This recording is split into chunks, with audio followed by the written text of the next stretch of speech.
Hello loves! Here are some quick tips to add to your cleaning schedule that we normally don't think about during spring cleaning. So let's get started. When you tackle your cleaning schedule this spring, don't forget these common missed areas. Number 1. Clean the inside of your washing machine. No, it doesn't clean itself when you do a load of clothing. Here's what you need to do.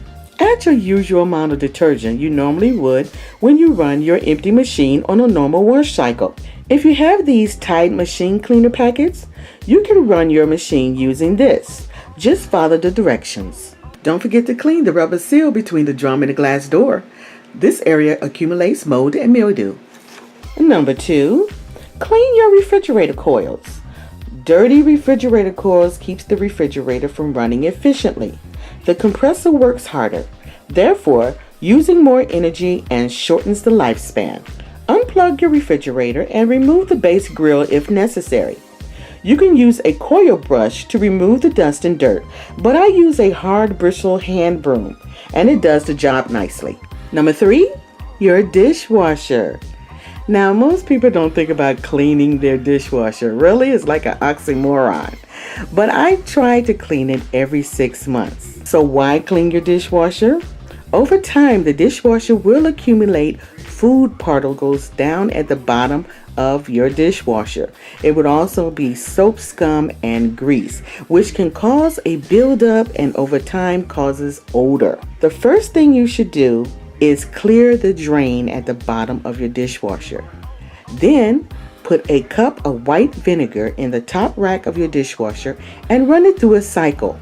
After you do that, take a cup of baking soda and sprinkle it down in the bottom of the drain and run it through another cycle. Dishwasher is deodorized and clean. Most people don't think about cleaning their walls, but this is a great idea to do every so often. So I try to do it every 6 months or so, or at least during spring cleaning. I use a Swiffer, the plain ordinary Swiffer that you can get for about $11 at your store with the long handle and the mopping mechanism at the end. I use a dry cloth. I don't use one of the pre-wet cloths that they have, but a dry cloth, and I take some soapy water in a spray bottle and just spray it lightly on the mop head. Then I clean my walls. After I get my walls cleaned with that, I will go back with a dry cloth, dry the wet from the walls.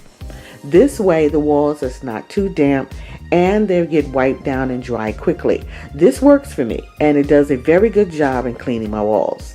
Well, that would do it for the quick tips for the day for this spring cleaning. I hope I've given you some useful tips to add to your spring cleaning schedule. If you have any tips that you'd like to share, please put them in the comments below. And I'll see you on the next video. Stay inspired and happy spring cleaning. Smooches!